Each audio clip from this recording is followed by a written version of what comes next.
Programme views makers में हूं आपके साथ शाइस्ता यूसुफ। चौधरी परवेज इलाही के इंटरव्यू के बाद मुल्क की सियासत में भौचाल।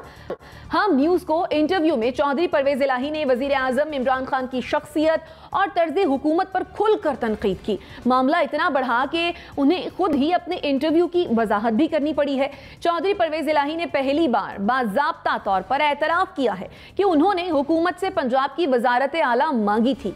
परवेज इलाही ने बताया कि हमने हुकूमत को कहा था कि हमें वजारत आला दे दें, फिर आपके लिए भी वोट कर लेंगे। अगर वजारत आला मिली तो हम इत्तेहादियों की खामियां भी पूरी करेंगे। वजीर आला पंजाब उस्मान बुज़दार के खिलाफ पंजाब हुकूमत के अंदर से भी आवाजें उठ चुकी हैं, जबकि अहम विफाकी वज़रा ने भी वजीर आजम को वजीर आला पंजाब की तब्दीली की तजवीज़ दी है। सवाल यह है कि क्या मौजूदा सियासी हालात में वजीर आला की तब्दीली वजीर आजम के लिए मुमकिन है? इस पर डिस्कशन के लिए जो मेहमान हमारे साथ मौजूद हैं, तारुफ मैं आपसे करवा देती हूँ। हमें ज्वाइन किया है ब्रिगेडियर रिटायर्ड हारिस नवाज साहब ने, डॉक्टर नाज़िर महमूद साहब हमारे साथ मौजूद हैं, सुनैरा अजहर साहिबा ने हमें ज्वाइन किया है, हमारे साथ मौजूद है नसीम सिद्दीकी साहब और मुजम्मिल सोहरवर्दी साहब भी हमें ज्वाइन कर चुके हैं। आप तमाम मेहमानों के वक्त का बेहद शुक्रिया। मुजम्मिल साहब, सबसे पहले आपकी जानिब आऊँगी। कल जिस तरह से सख्त बयानात थे परवेज इलाही साहब के, तो एक लम्हे को यूँ लगा कि जैसे वो फैसला कर चुके हैं कि हुकूमत के साथ उन्होंने नहीं जाना, लेकिन आज जो वजाहत आई वो उसकी बिल्कुल बरक्स है। तो क्या चौधरी साहब ने यू टर्न ले लिया? नहीं, यू टर्न तो नहीं लिया। ये 4 लाइनों की जो वजाहत उनकी मैंने पढ़ी है, उसमें एक उन्होंने कहा है कि हम अभी तक हुकूमत का हिस्सा हैं। इस बारे में भी कोई गलत बात नहीं है कि तादम गुफ्तगू वो अभी तक हुकूमत का हिस्सा हैं। और उसके बाद उन्होंने कहा कि फ़ैसले मुशावरत से होंगे, फ़ैसले मुशावरत से करने की उन्होंने बात की है। उन्होंने कहा इमरान खान की नीयत ठीक है। बाकी सारा कुछ उन्होंने कल के इंटरव्यू में जो कहा, उसकी उन्होंने कोई ये तरदीद तो नहीं की कि हमारा झुकाव अपोजिशन की तरफ नहीं है, हम अपोजिशन से बात नहीं कर रहे हैं, हम वजारत आला के उम्मीदवार नहीं हैं। यहाँ आज तो लाहौर में बैनर लग गए हैं वज़ीर आला परवेज़ इलाही के, तो उन्होंने उनकी पार्टी ने पूरे लाहौर में बैनर और पोस्टर्स लगाने शुरू कर दिए हैं, स्टीमर्स लगाने शुरू कर दिए हैं उनकी वजारत आला के। तो गेम तो दूसरी तरफ जा रही है और वो ख़ुद भी लाहौर आ रहे हैं तरीन ग्रुप को मिलने के लिए। तो इसलिए वो कोई वजारत आला से दस्तबरदार तो नहीं हुए इस वजाहत के नतीजे में कि जी अब हम वज़ीर आला के कोई उम्मीदवार नहीं हैं, लिहाजा हम इसी तनख्वाह पे काम करने को तैयार हैं जो तहरीक इंसाफ ने हमें दी हुई है। ऐसी बात नहीं है। ठीक है, बात हुई है परवेज़ खटक साहब की उनके साथ, उन्होंने कहा कि आपने कुछ सख्त कह दिया, ये है वो है, उस पर उन्होंने एक मुबहम सी वजाहत जारी की है।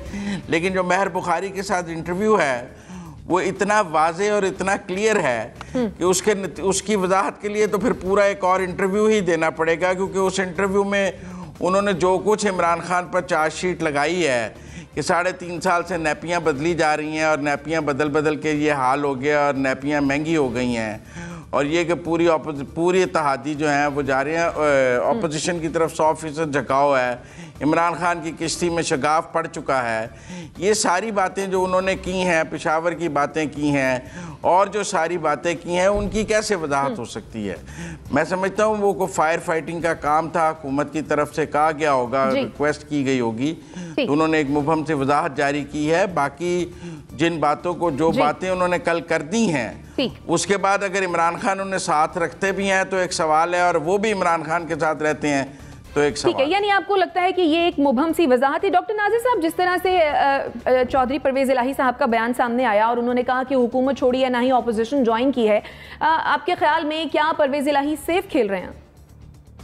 हाँ बिल्कुल, मतलब वो तो अभी तो यही लग रहा है कि वो एक चूहे बिल्ली का खेल कर रहे हैं। एक दिन एक बयान दे देते हैं और यानी सब अगले दिन अखबारात में आ जाता है मीडिया में कि जी वो छोड़ रहे हैं, और अगले दिन फिर वो उसमें यू टर्न तो ज़ाहिर नहीं लिया उन्होंने, लेकिन इंडिकेशन ऐसे दिए हैं कि जी वो हुकूमत के साथ रह भी सकते हैं। और बज़ाहिर यही लग रहा है कि उनका सिंगल पॉइंट एजेंडा है, और वो एजेंडा ये है कि उनको वजारत आला चाहिए किसी भी कीमत पे। लेकिन ये वजारत आला इनको मिलनी मुश्किल इसलिए है कि इमरान खान साहब इस बात पर मानेंगे नहीं, क्योंकि इमरान खान के ऊपर जो प्रेशर है, इमरान खान के ऊपर प्रेशर है कि क्या वो अलीम खान ग्रुप को राज़ी करे, क्या वो जहांगीर तरीन ग्रुप को राज़ी करे, क्योंकि अलीम खान ज़ाहिर है ख़ुद पहले सीनियर वजीर रह चुके हैं और वो इसमें इंटरेस्टेड होंगे कि उनको बनना चाहिए। तरीन ग्रुप जो है, नवानी वगैरह, अली अकबर नवानी, वो चाहेंगे कि वो बने, तो ये सब बनना चाहते हैं ना। फिर उसमें शहबाज शरीफ नून लीग जो है वो चाहती है कि हमजा बन जाएं। तो अगर ये हो भी जाता है, लगता है कि तब्दीली आएगी। लेकिन मुझे याद आ रहा है, मैं नाज़रीन को भी याद दिला दूं कि जब बेनज़ीर भुट्टो की दूसरी हुकूमत आई थी तो उस वक्त नून लीग जो थी वो सबसे बड़ी पार्टी थी पंजाब में, 93 की ये बात है।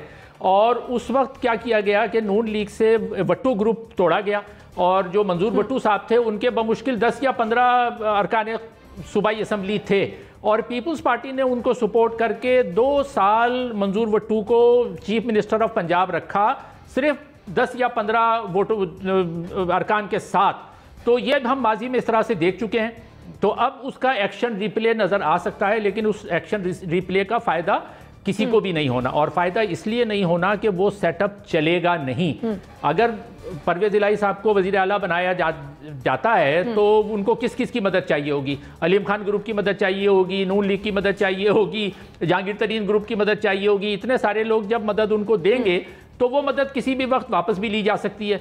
तो मेरा सवाल यही है कि इस सारे चक्कर में पंजाब जैसा सूबा जिसकी आबादी 12 करोड़ से ज्यादा है, अगर ये आज़ाद मुल्क होता तो 12वां मुल्क होता दुनिया का बड़ा, जापान के जितना बड़ा मुल्क है ये, और उस पूरे सूबे के आवाम को जो है वो एक गैर यकीनी की कैफियत में मुब्तला किया हुआ है। बुज़दार साहब जितने भी बुरे सही, 4 साल में उन्होंने जो कुछ किया है 1 साल में और क्या कर लेते, उनको करने देते, क्यों आवाम को परेशान कर रहे हैं?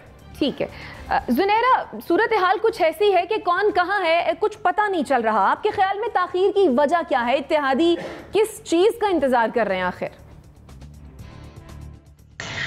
मेरे ख्याल है जिस चीज़ का वो इंतज़ार कर रहे हैं वही चीज़ है जिसने ये सारी सिचुएशन क्रिएट की हुई है। देखिए, सियासतदान सियासत कर रहे हैं और सिर्फ अपने लिए कर रहे हैं, इस पे बड़ा क्लियर रहना चाहिए।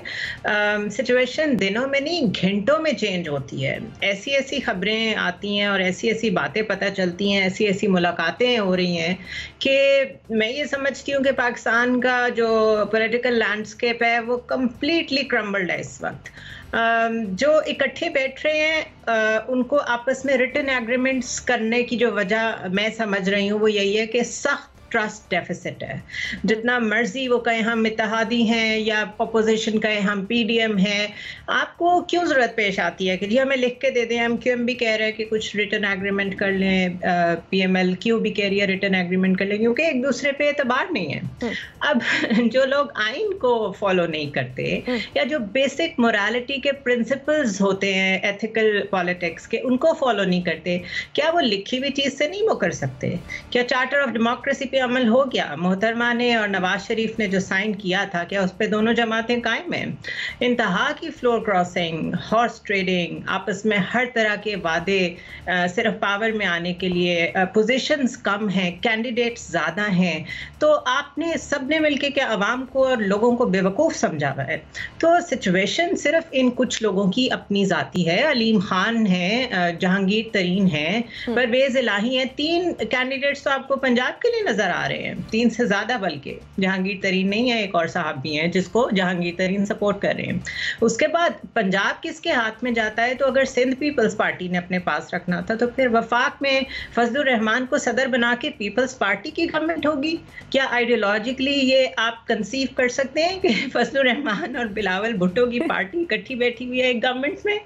तो ये ऐसा पेंडोरा बॉक्स है which is funny and disgusting at the same time.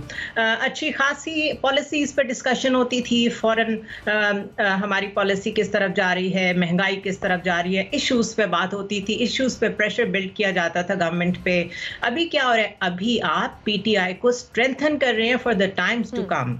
और स्ट्रेंथन करने का मतलब ये नहीं है कि वो किसी वक्त में दोबारा अगर अभी जाते हैं तो गवर्नमेंट में आ जाएंगे।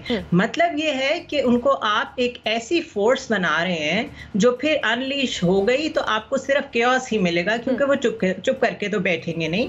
आप उन्हें इतना बड़ा प्लेटफॉर्म दे रहे हैं बाहर निकालने का, जिसके बाद वो इतना शोर मचाएंगे कि हमारी तो 5 साल की मुद्दत ही पूरी नहीं हुई। तो ये 1 साल मुश्किल का काटना बेहतर था या आगे के लिए एक केओस क्रिएट करना, जो कि बिल्कुल हम अफोर्ड नहीं कर सकते, पॉलिटिकल इंस्टेबिलिटी।